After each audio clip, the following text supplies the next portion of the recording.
Kembali lagi di Generasi Mecin bersama saya. Sekarang sudah ada, wah ini senior-senior sekali pasti di bidang ilmu kedokteran Indonesia ya. Ngobrolin COVID-19 yang angkanya nggak turun-turun. Di DKI juga, jadi pusing nih mau belain kesehatannya apa ekonominya. Karena dua-duanya nggak ada yang bisa dikalahin dan nggak ada yang bisa dimenangin. Masih dari Yellow Hotel Manggarai bersama saya, tadi ada Prof. Ari Syam. Dan juga sekarang sudah bergabung ada Pak Kusmedi, Ketua Persatuan Rumah Sakit Indonesia Wilayah Jakarta. Halo Pak Kus. Halo, apa kabar? Assalamualaikum warahmatullahi wabarakatuh. Waalaikumsalam, Pak Kus. Pak Kus, saya mau bertanya sedikit nih Pak Kus soal lonjakan COVID-19 di Jakarta lah khususnya. Kita nggak usah ngomongin sekarang Indonesia, kita di Jakarta dulu. Sebenarnya kasusnya meningkat karena tesnya makin banyak atau memang karena pasiennya juga memang semakin banyak, Pak Kus? Ya, jadi memang tesnya semakin banyak. Tapi kalau memang yang infeksi tidak banyak, tentunya tes yang positif juga tidak banyak, walaupun seberapapun dibuat. Artinya ada kondisi bahwa di lapangan banyak orang yang terinfeksi dan belum terdeteksi. Baru dengan pemeriksaan yang banyak mulai terlihat satu persatu sisi-sisi mana orang-orang yang terinfeksi tersebut. Ada untungnya sih sebenarnya, dengan makin banyak diketahui maka akan makin cepat dikejar mereka-mereka yang terinfeksi, sehingga membutuhkan sebenarnya effort yang lebih banyak. Dan yang saya harapkan yang ngejar itu jangan orang kesehatan doang gitu, karena kita misalnya bersama-sama ada Pak RT, ada Pak RW, Pak Lurah, Pak Camat yang sama-sama kita sadarkan kalau nanti kamu sakit semua orang jadi bermasalah. Dan yang tidak diketahui masalah itu oleh masyarakat adalah nanti sakit kan sembuh juga gitu. Kalau dia sesudah sembuh kemudian meninggalkan artefak atau meninggalkan bekas, kemudian menjadi sakit kepada dia, kan belum terpikirkan oleh mereka. Jadi saya juga banyak sekali keluhan dari orang-orang mengenai tesnya ini, Pak Kusmedi, sudah menjadi lahan bisnis dari kesehatan beberapa rumah sakit dan juga beberapa bisnis medis lah. Ini menanggapi hal ini bagaimana Pak? Memang ini menjadi lahan bisnis kah atau perlu diberi subsidi lagi sama pemerintah untuk tambahan tesnya Pak Kus?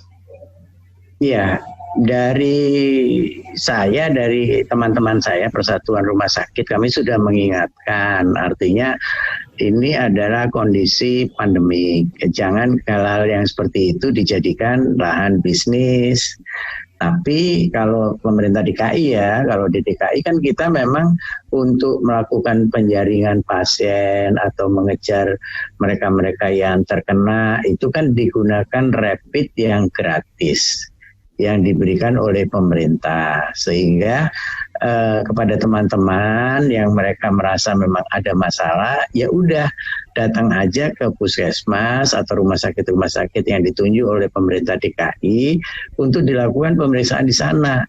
Kalau memang indikasinya sesuai dan benar, udah pasti tidak ada lah tarik-menarik uang untuk masalah tersebut. Yang menjadi masalah kan kadang-kadang orang tidak sabar, kepengennya maunya cepet-cepet, pemeriksaannya begitu periksa terus selesai. Nah, jadi itu pasti ada orang yang akan mungkin bisa menggunakan sebagai lahan bisnis tersebut. Tapi kalau ikut peraturan pemerintah dan pemerintah sudah menjamin untuk difasilitasi, ya harusnya tidak ada masalah itu. Untuk pengaturan angka, kemarin pemerintah juga sudah menetapkan batas atas untuk rapid test. Dari sisi bisnis, nutup nggak sih Pak Kus? Jadi begini, awalnya kan kita tidak tahu namanya juga COVID ini penyakit baru. Jadi banyak metode-metode yang sesudah rapid yang itu, keluar lagi rapid yang lebih sederhana, keluar lagi rapid yang lebih tajam, yang biayanya bisa ditekan pembiayaannya dan sebagainya. Jadi yang awal-awal karena memang jarang yang mempunyai model tes rapid, karena barangnya sedikit ya harganya jadi mahal.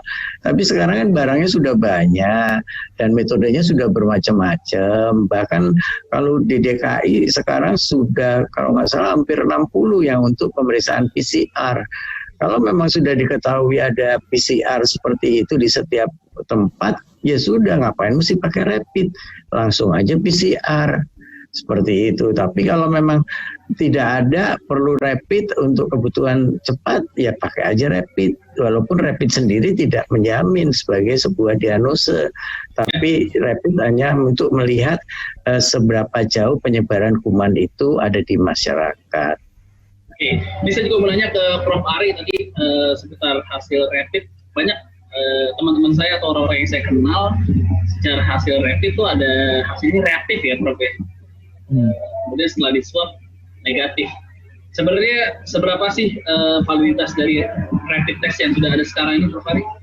Ya, itu yang tadi sampaikan juga oleh Dr. Kus ya, bahwa ini betul tadi di awal ini kan kita terus terang saja PCR itu kan hanya disentralisasi, pemeriksaannya hanya untuk pusat Litbangkes. Jadi hanya mereka aja tuh yang buat gitu ya. Akhirnya kita pelan-pelan ditingkatkan baru jadi luas gitu. Ya di awal tentu daripada nggak ada tools untuk periksa, maka digunakanlah rapid test ya. Jadi di awal itu yang digunakan.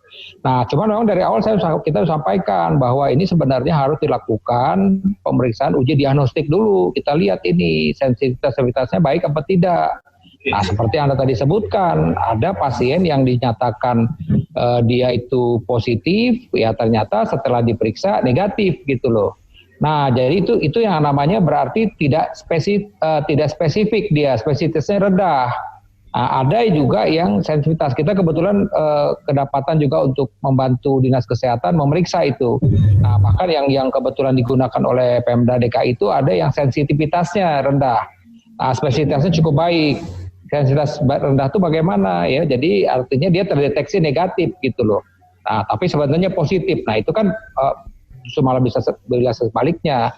Dan kemudian juga dalam pemeriksaan rapid ini juga timingnya. Ya, kalau pada saat di awal misalnya belum muncul antibodi, pemeriksaan PCR-nya bisa dia negatif, tapi PCR-nya bisa positif.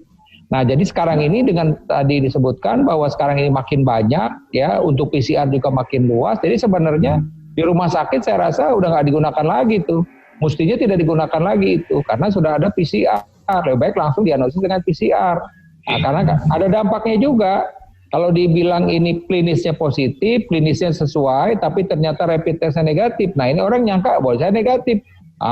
Dia karena merasa negatif, dia tidak lupa untuk jaga jarak, lupa misalnya masker. Nah, itu dia tadi. Makanya ini jadi akhirnya jadi menular gitu ya. Artinya bisa menjadi sumber penularan gitu. Jadi ini, nah inilah dia memang yang tadi disebutkan bahwa kita ini kan penyakitnya penyakit baru. Kemudian sarana prasarana juga terbatas ya. Jadi awalnya, tapi setelah banyak kan kita mesti kembali lagi. Yang benarnya itu bagaimana sih sebenarnya? Nah, ini saatnya lah kita bisa kembali lagi gitu loh, bahwa pemeriksaan rapid test itu untuk clinical practice membuat diagnosis tidak kita gunakan lagi gitu loh.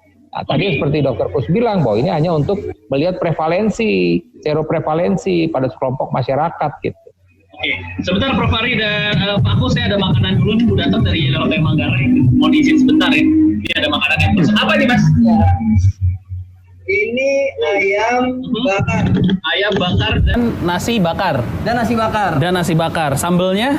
Sambelnya ini sambal spesial dari Yellow Hotel Manggarai. Wow. Makanya kalau misalnya Mas Patra mikirnya ini seperti ayam bakar di luar sana, silakan dicoba dulu, nanti kasih tahu yang lain. Nanti saya coba ya. Siap. Ini silakan. Ayam bakar, mantap sekali. Prof. Ari dan Pak Kus, mohon izin dulu, saya mau makan dulu. Tapi jangan kemana-mana, kita break dulu sebentar. Karena saya banyak pertanyaan juga nih seputar kesehatan di masa pandemi sekarang ini. Salah satunya, Prof. Ari dan juga Pak Kus, beberapa waktu yang lalu WHO sempat membuat statement banyak negara salah arah dalam tangani virus corona. Apakah Indonesia termasuk yang salah arah atau kemana sih arah kita sebenarnya? Jangan kemana-mana Prof. Ari. Dan juga Pak Kus dan pemirsa generasi Mecin tetap nonton Saya Mau Makan dulu ya.